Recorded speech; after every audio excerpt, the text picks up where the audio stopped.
Cuando un fluido se encuentra en movimiento, ¿sí? Este puede cambiar su velocidad.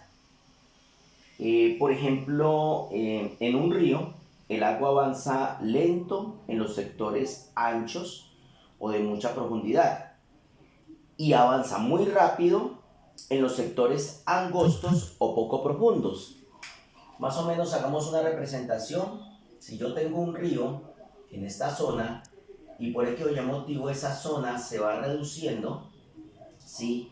Entonces sucede que la velocidad de este flujo de agua en o de este fluido en esta zona, por ser más ancha y digamos que hay una mayor profundidad, o así no sea, o así sea de igual profundidad, en esta sección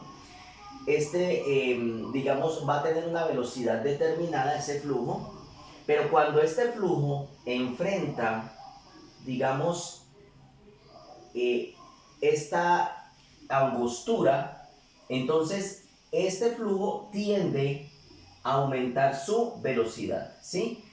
O sea que esta velocidad es, digamos que esta es la velocidad 1 y esta es la velocidad 2. Entonces, ¿qué quiere decir eso? Que bajo este parámetro la velocidad 2 es mayor que la velocidad 1. Entonces, si disminuimos el área, ¿sí? Por el medio del cual fluye el fluido, ¿sí?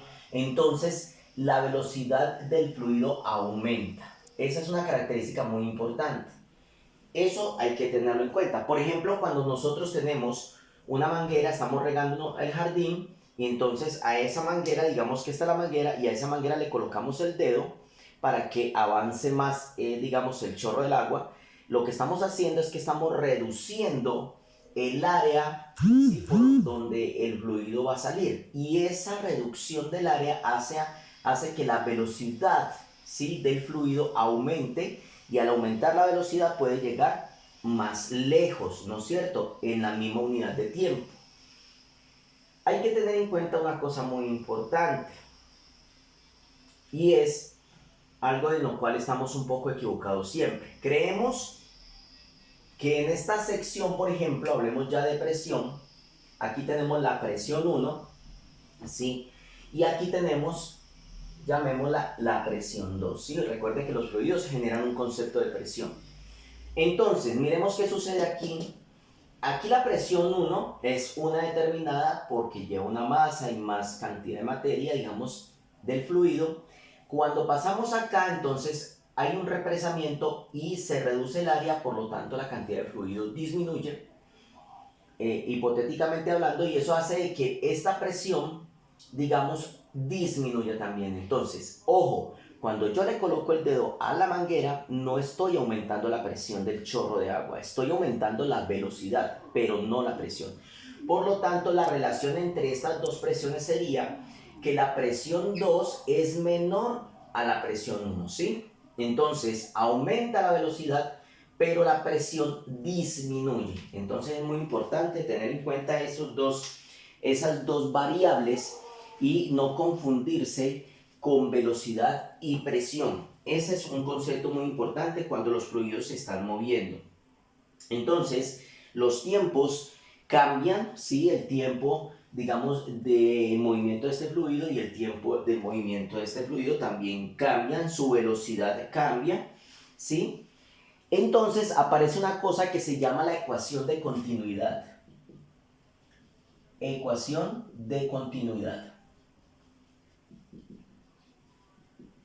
Entonces, la ecuación de continuidad, ¿sí? Digamos que introduce una nueva variable que le vamos a llamar caudal. Se simboliza con la Q mayúscula, entonces le llamamos caudal. Caudal es la cantidad, ¿sí? Digamos, la cantidad de líquido que puede transportarse, ¿sí? En unidad de tiempo. Vamos a tener en cuenta que esto es una tubería.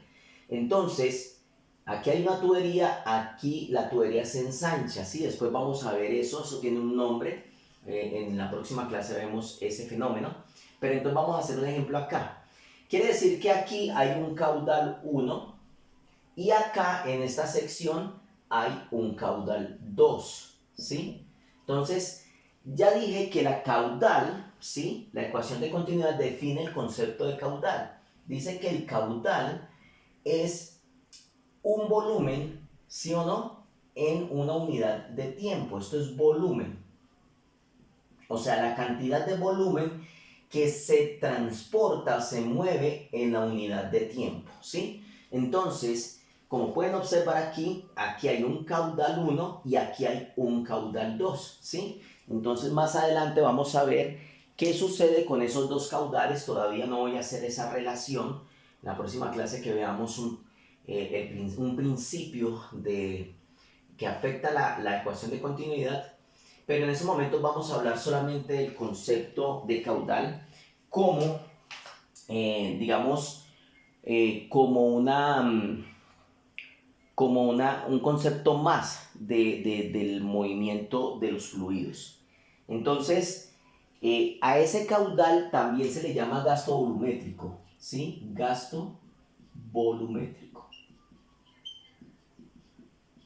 El gasto, recordemos que es la cantidad o el volumen, ¿sí? El volumen de líquido, ¿sí?, que se transporta, ese gasto volumétrico. Bien, entonces hay una cosa que sí voy a adelantarles de pronto aquí para que ustedes lo tengan en cuenta. Podría hacerlo matemáticamente y llenamos el tablero para hacer la demostración, pero los tiempos son cortos, entonces voy a decirles que no importa la sección, como aquí la velocidad es menor y aquí la velocidad es mayor, ¿sí? La cantidad de líquido que se transporta aquí, o sea, el caudal que se transporta aquí, es igual al que se transporta aquí. Usted dirá, pero ¿cómo va a ser posible? Claro, aquí el caudal es igual acá. Que las velocidades son diferentes en el transporte de ese caudal, pero vamos a definir, vamos a adelantarnos un poquito.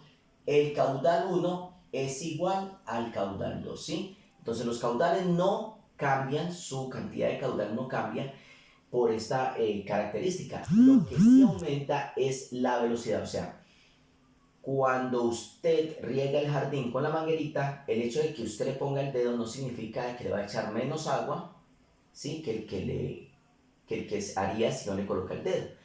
Lo que usted va a hacer va a echar la misma cantidad de agua en unidad de tiempo, o sea, el mismo volumen de agua en unidad de tiempo.